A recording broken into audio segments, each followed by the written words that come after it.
Damai sejahtera Allah yang melampaui segala akal, kiranya itulah yang memelihara hati dan pikiran saudara-saudara dalam Kristus Yesus Tuhan kita. Amin. Jemaat Tuhan, khotbah untuk kita semua pada Minggu Eksaudi hari ini, sekaligus pelantikan Wakil Kepala Biro Sending merangkap Kepala Stasi Misi di Pulau Rupat ini, diambil dari kitab 2 Samuel pasal ke-22, ayat pertama sampai ke-7. 2 Samuel 22 ayat pertama sampai ke-7 kami akan bacakan di tengah-tengah kita. Daud mengatakan perkataan nyanyian ini kepada Tuhan pada waktu Tuhan telah melepaskan dia dari cengkraman semua musuhnya dan dari cengkraman Saul. Ia berkata, "Ya Tuhan, bukit batuku, kubu pertahananku dan penyelamatku, Allahku, gunung batuku, tempat aku berlindung, perisaiku, tanduk keselamatanku, kota bentengku, tempat pelarianku, juru selamatku. Engkau menyelamatkan aku dari kekerasan. Terpujilah Tuhan seruku, maka aku pun selamat daripada musuhku. Sesungguhnya gelora-gelora maut telah mengelilingi aku. Banjir-banjir jahanam telah menimpa aku. Tali-tali dunia orang mati telah membelit aku. Perangkap-perangkap maut terpasang di depanku. Ketika aku dalam kesesakan, aku berseru kepada Tuhan, kepada Allahku aku berseru, dan Ia mendengar suaraku dari baitnya. Teriakku minta tolong masuk ke telinganya." Sampai demikian pembacaan kita.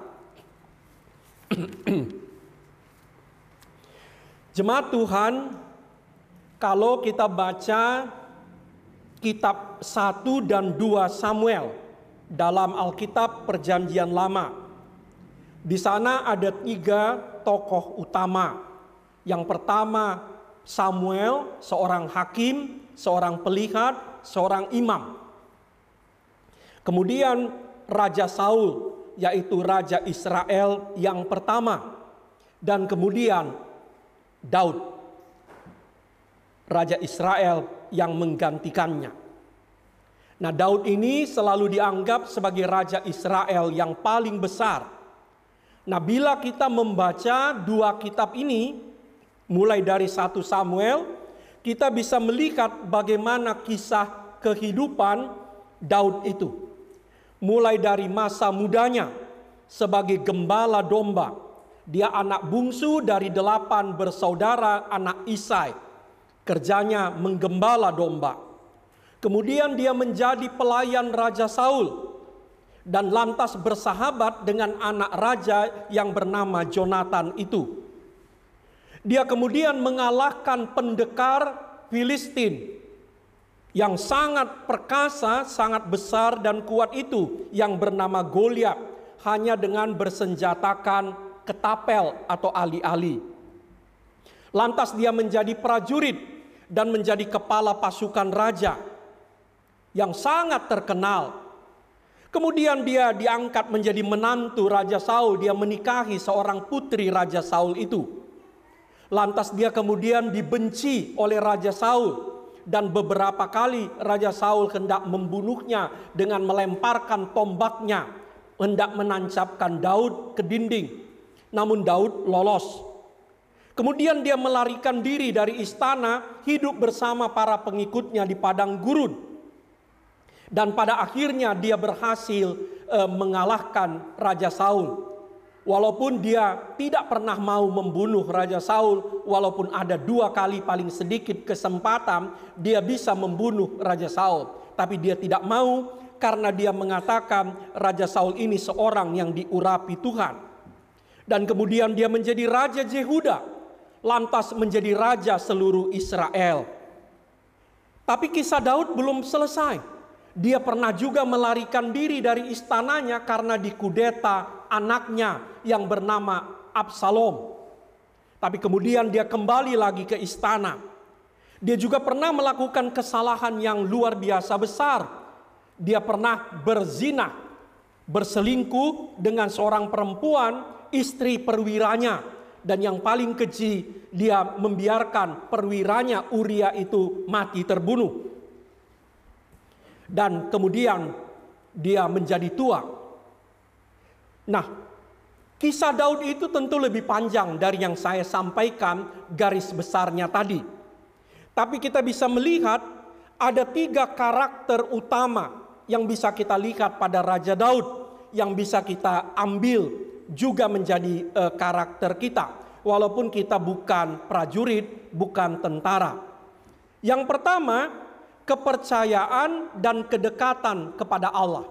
Kepercayaan dan kedekatan kepada Allah.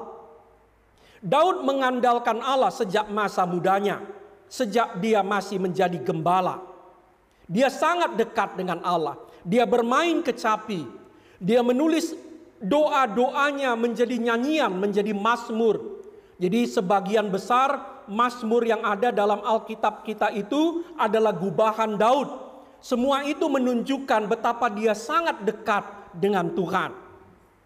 Dan sebagai seorang prajurit yang dari medan tempur ke medan tempur yang lain, dia sangat dekat dengan kematian.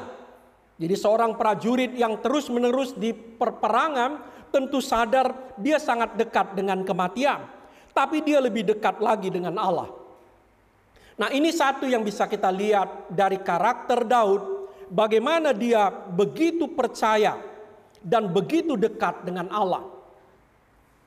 Nah, karakter yang kedua yang bisa kita lihat dari Daud adalah keberanian dan kekuatannya. Dia seorang yang berani dan kuat. Sejak masa mudanya, ketika dia menjadi gembala, dia dengan berani melawan singa atau beruang yang hendak mencuri, merampok domba gembalaannya itu. Dia berani melawan Goliat, pendekar terlatih orang Filistin itu. Walaupun dia sebetulnya waktu itu belum punya pengalaman sebagai prajurit. Dan dia berani dan kuat melawan musuh-musuhnya. Begitu banyak dari satu perang ke perang yang lainnya. Nah, tentu fisik dan psikis, tubuh dan jiwanya memang betul-betul kuat dan sehat. Nah, ini juga bisa kita pelajari dari Daud. Betapa kita juga membutuhkan keberanian dan kekuatan itu. Jadi orang Kristen itu nggak hanya butuh kebaikan, tapi juga butuh kekuatan, butuh keberanian. Jadi orang Kristen nggak cukup hanya baik. Kita harus kuat dan kita juga harus berani. Anak-anak kita itu tidak cukup hanya diajar supaya mereka baik, tapi mereka juga harus diajar untuk menjadi kuat, menjadi tangguh dan berani. Seperti Daud. Nah, bila kita lihat sumber keberanian dan kekuatan Daud itu adalah imannya kepada Allah. Dia memang memiliki tubuh yang terlatih, dia terlatih bertempur, berperang, tapi sebetulnya sumber keberanian dan kekuatannya itu adalah imannya kepada Allah. Maka di dalam kisah kita baca ketika dia melawan Goliat, dia mengatakan, "Aku datang melawan engkau hanya dengan nama Tuhan yang kau hujat itu, dengan nama Allahku," katanya. Jadi kita juga bisa belajar dari Daud tentang keberanian dan kekuatan. Nah, yang ketiga, kita juga bisa belajar dari Daud tentang keterbukaan. Daud itu terbuka juga kepada koreksi. Dia sadar bahwa dia tidak sempurna. Dia pernah beberapa kali melakukan kesalahan, bahkan kesalahan yang fatal. Salah satu adalah mengambil istri perwiranya dan kemudian merekayasa supaya suaminya Uria itu mati. Itu kejahatan besar Daud. Tapi Daud mengakuinya. Dia menerima ketika dia ditegur, dikecam oleh Nabi Nathan. Dan dia juga pernah dikoreksi oleh panglimanya Joab. Daud terbuka kepada koreksi, kepada perbaikan, kepada kritik yang disampaikan kepadanya, walaupun pada saat itu dia sudah menjadi raja. Nah, saudara-saudara, 2 Samuel 22 yang kita baca tadi adalah kesaksian, doa syukur, nyanyian pujian Daud yang hidupnya seperti yang kita paparkan tadi. Jadi Mazmur 2 Samuel 22 itu sama dengan Mazmur 18. Jadi kalau Amang Inang, Bapak Ibu perhatikan, Mazmur 18 dengan 2 Samuel 22 itu sama. Itu adalah nyanyian syukur, doa, pujian seorang yang betul-betul dekat dengan Tuhan. Pujian, nyanyian seorang yang berkali-kali diloloskan Tuhan dari kematian. Pujian dan nyanyian seorang yang juga sadar dia punya kekuatan tapi sekaligus juga punya kelemahan. Ini bukan kesaksian atau pujian seorang yang cuma duduk-duduk di istana menulis puisi atau menggubah lagu. Ini bukan kesaksian seorang yang hanya bermalas-malas, yang hanya hidup berleha-leha, yang hanya menunggu kapan keajaiban datang. Ini kesaksian seorang prajurit yang berkali-kali lolos dari maut. Ini kesaksian seorang tokoh yang puluhan tahun berperang. Nah, yang paling sulit, dia berperang dengan orang yang sangat dihormatinya, yaitu Saul. Dan lebih sulit lagi, dia berperang dengan anaknya sendiri. Anaknya mengkudeta dia. Sebab itu dia juga tidak ingin Absalom anaknya itu walaupun mengkudeta dia tidak ingin Absalom itu mati. Sama seperti dia tidak pernah menginginkan Saul itu mati. Dan dia berperang yang lebih hebat lagi melawan dirinya sendiri. Nah, karena itu Mazmur ini 2 Samuel 22 atau Mazmur 18 ini pantas kita simak. Ini bukan kesaksian sembarang orang. Ini bukan nyanyian yang kosong. Ini nyanyian orang yang berkali-kali telah luput dari kematian. Nah, karena itu apa yang bisa kita petik dari nyanyian ini, dari doa syukur Daud ini? Saya nggak tahu, kayaknya kita yang hadir di sini nggak ada yang tentara, yang prajurit. Kita orang-orang sipil, semua atau sebagian besar. Nah, apa yang bisa kita petik dari Mazmur Daud ini, dari pengalamannya, dari karakternya? Minimal ada 3. Pertama, supaya kita juga percaya dan menjadikan Allah sebagai pelindung kita. Supaya kita sungguh-sungguh percaya dan menjadikan Allah sebagai pelindung kita. Apapun profesi kita. Apapun profesi kita. Supaya kita percaya dan menjadikan Allah sebagai pelindung. Di awal Mazmur yang kita baca tadi, Daud menyebut Tuhan sebagai bukit batuku. Nah, kita tahu pada perang masa lalu bahwa bukit itu adalah tempat perlindungan yang paling aman. Sebab dengan mudah orang menembak dari atas ke bawah. Dia sebut Tuhan itu kubu pertahananku, penyelamatku, perisaiku, kota bentengku, tempat pelarianku, juru selamatku. Menunjukkan betapa dia betul-betul menghayati. Menghayati bukan hanya dengan kepala, tapi dengan hati, dengan totalitas. Memang Tuhan itu pelindungnya, penyelamatnya. Dan kita hari ini diajak supaya kita menjadikan Allah juga sebagai pelindung kita.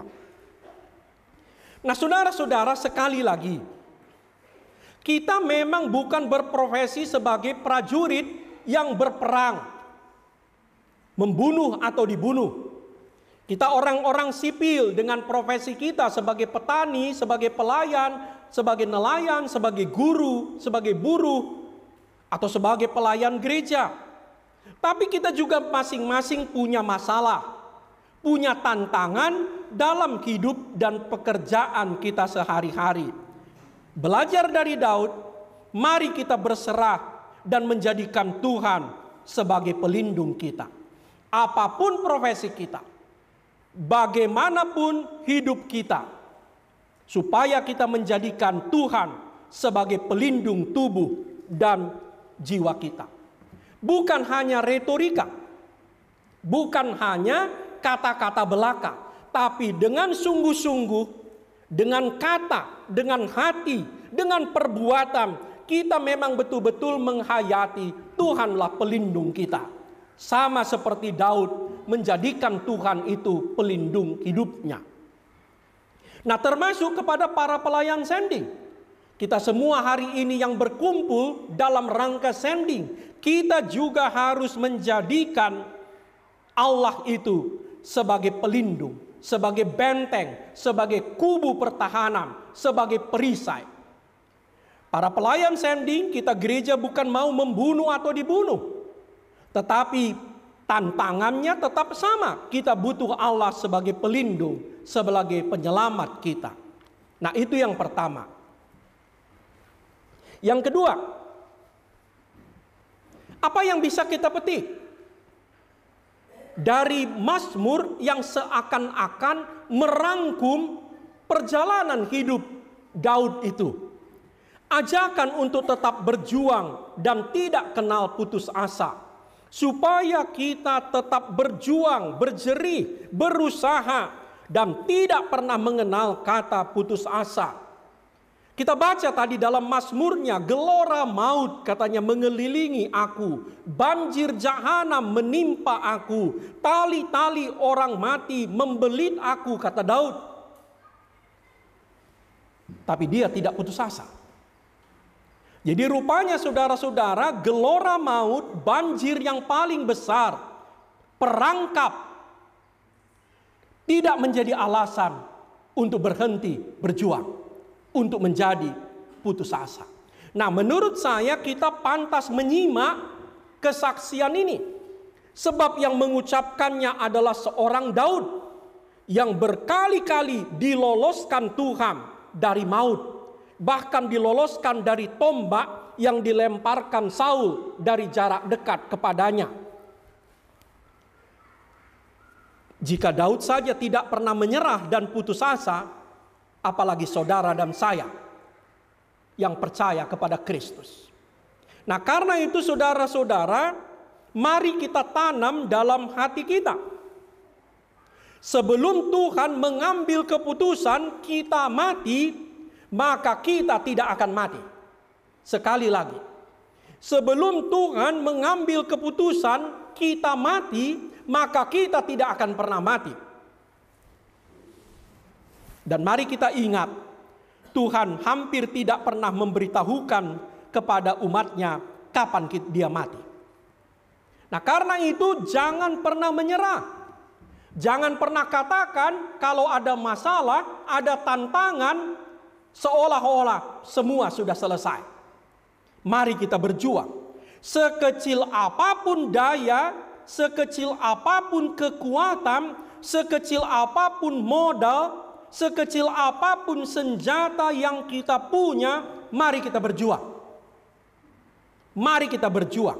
Dan ingat, ketika modal, senjata, bekal kita habis, Tuhan masih punya bekal, senjata, dan modal. Nah, sebab itu bagi kita orang Kristen, kepasrahan itu tidak sama dengan keputusasaan. Kepasrahan kepada Tuhan itu berbeda dengan keputusasaan. Ketika kita pasrah kepada Tuhan, kita mengaku tenaga kita tidak ada lagi, tetapi kita percaya dan mengalami tenaga Tuhan tidak pernah habis. Itu berlaku untuk semua kita, untuk semua profesi kita, untuk semua kehidupan kita, termasuk kita para pelayan gereja, para pelayan sending, para misionaris. Tenaga saudara dan saya mungkin sangat kecil dan mungkin satu ketika habis. Tapi percayalah, tenaga Tuhan tidak pernah habis. Mungkin satu ketika kita merasa buntu, tidak ada lagi jalan keluar. Tetapi percayalah bahwa Tuhan tidak pernah merasa buntu. Dia masih selalu punya jalan untuk mewujudkan kehendaknya. Nah, karena itu, mari kita terus berjuang. Mari kita hapus, kita coret kata putus asa dari dalam kamus kehidupan kita. Orang Kristen, orang yang percaya kepada Kristus harus menghapus kata putus asa dari kamus kehidupannya. Itu yang dikatakan Daud yang kita baca tadi. Walaupun gelora maut menerpa aku, banjir jahanam menimpaku, tali-tali orang mati membelitku, perangkap maut ada di depanku. Dia masih berharap dan dia percaya bahwa Tuhan itu hidup dan kuat dan dia bisa keluar dari sana. Nah, saudara-saudara, itu yang kedua. Nah, yang ketiga, apa yang bisa kita petik? Daud mengajak kita untuk percaya bahwa doa kita bisa pasti menggerakkan Allah bertindak. Persis seperti seorang anak berteriak minta tolong, pasti ayah dan ibunya keluar. Saudara-saudara, kalau anak kita berteriak minta tolong, mau tengah malam, mau hujan badai, pasti kita keluar, bergerak dan bertindak untuk menolongnya. Bahkan kalau anak hewan, anak macan, anak singa atau anak beruang mengerang-ngerang, induknya pasti datang. Apalagi Tuhan. Itulah arti Minggu Eksaudi itu. Tuhan mendengar seruan kita. Rupanya doa kita, ajakan kita, teriakan kita, teriak minta tolong kita pasti menggerakkan Tuhan untuk bertindak. Nanti kalau Bapak Ibu baca mulai dari ayat 8, Tuhan bertindak sebagai respon terhadap teriakan, seruan Daud. Jadi seruan, teriakan, doa orang percaya tidak pernah didiamkan oleh Allah. Allah bertindak. Dia bergerak mendengar seruan umatnya. Apa pesan untuk kita? Mari kita percaya. Kemampuan kita terbatas, modal kita terbatas, kepintaran kita terbatas, tetapi kita percaya bahwa kekuatan kepintaran Allah tidak ada batasnya. Nah, sebab itu kekuatan utama kita adalah doa-doa kita, termasuk misi, termasuk sending, termasuk stasi misi yang sudah diresmikan kemarin oleh Purus. Dan hari ini kepala stasi misinya mau kita lantik. Mari kita percaya bahwa kekuatan utama kita adalah doa-doa kita. Nah, saudara-saudara, terakhir sekali. Di Minggu Eksaudi ini, kita akan melantik wakil kepala biro sending merangkap kepala stasi misi di Pulau Rupat ini. Ada 4 pesan kami kepada kita semua. Pertama, mari kita sadarkan diri kita kembali, sending atau misi adalah pekerjaan Allah. Bapa, Anak, dan Roh Kudus. Sebetulnya yang bermisi, sebetulnya yang melakukan sending adalah Tuhan Allah sendiri. Tapi saudara dan saya, kita diajak untuk ikut ambil bagian, mendukung pekerjaan Tuhan ini. Tuhanlah yang utamanya bekerja. Tapi saudara dan saya diajak, Pendeta Rikwel Nababan, kita semua diajak untuk ikut ambil bagian dalam pekerjaan Tuhan ini. Persis seperti yang dikatakan Yesus, Roh itu akan bersaksi, tapi kamu juga harus bersaksi. Kedua, tujuan sending atau misi kita adalah agar seluruh pulau Rupat ini, seluruh negeri ini, seluruh dunia mendapatkan berkat, mendapatkan damai sejahtera Allah. Bukan hanya kita, tetapi saudara kita, lingkungan kita, masyarakat kita, pulau kita, mendapatkan berkat Allah melalui pekerjaan misi itu. Dan saya mau menegaskan, misi sending Allah di Pulau Rupat belum selesai. Misi atau sending Allah di Pulau Rupat belum selesai. Allah masih ingin membagi-bagikan berkat-Nya, membagi-bagikan damainya, sukacitanya, kebahagiaannya kepada seluruh pulau ini. Bukan hanya kepada saudara dan saya. Yang ketiga, untuk mendukung misi itu ada 4 tiang. Ada 4 unsur. Pertama, resort Rupat ini. Saya beberapa kali mendengar bahwa teman-teman di Pulau Rupat ini tidak begitu happy dengan kata kaca, nama resort kaca. Saya sudah bilang kepada pendeta Ginto, ganti saja. Tidak usah pakai lagi kata kaca kalau kalian tidak nyaman dengan istilah itu. Sebut saja ini resort Pulau Rupat. Tapi di buku acara masih tetap Pulau Kaca tadi saya sebut baca. Hapus saja itu minggu depan. Gak usah pakai kaca-kaca. Cukup resort Rupat. Termasuk di pelang nama. Tapi intinya resort Rupat ini, gereja ini, Sungai Bantal, Hutan Ayu, dan beberapa gereja yang lain adalah salah satu tiang misi. Yang kedua, tiang misi itu adalah SD Sending dan TK Sending. Baik yang di Sungai Bantal atau di Hutan Ayu. Yang ketiga, stasi misi. Dan yang keempat, para pelayan sending di bawah koordinasi Biro Sending. Keempat ini adalah tiang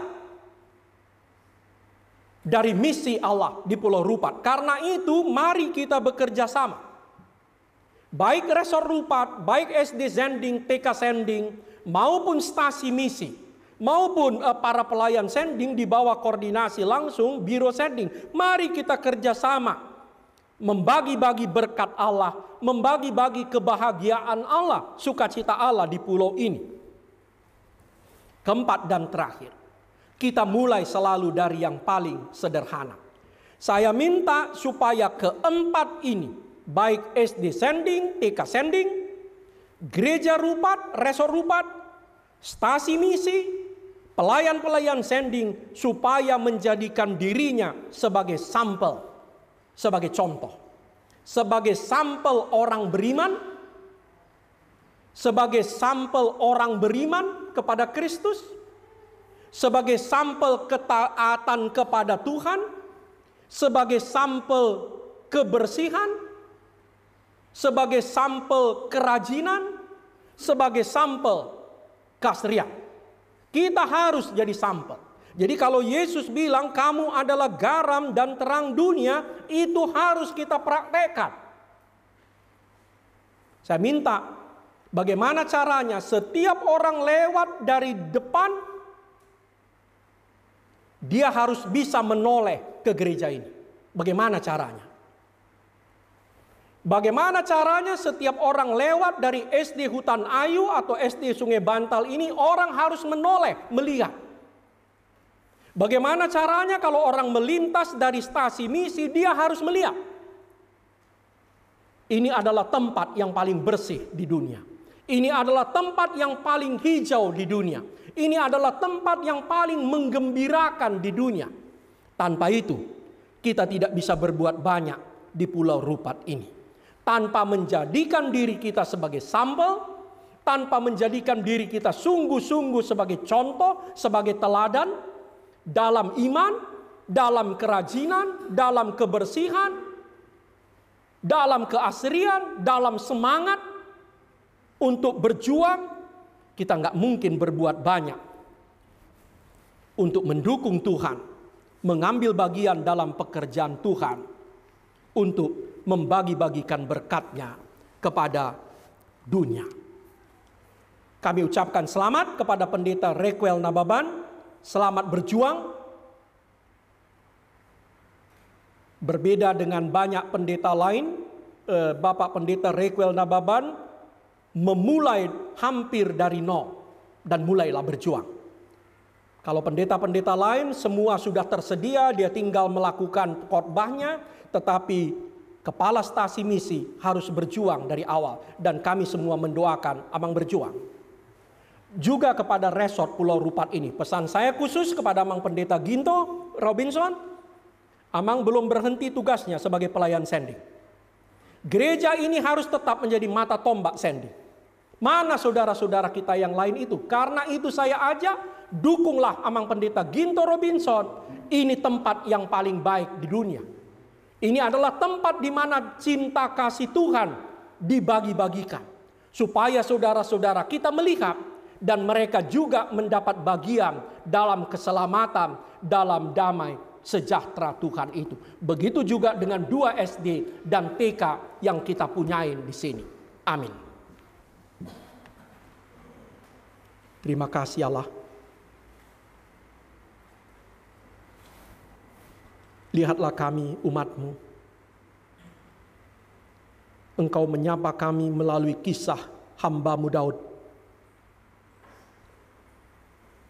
Biarlah kami belajar dari bapa leluhur kami Daud. Belajar dari karakternya yang selalu dekat, melekat, berserah kepada Tuhan.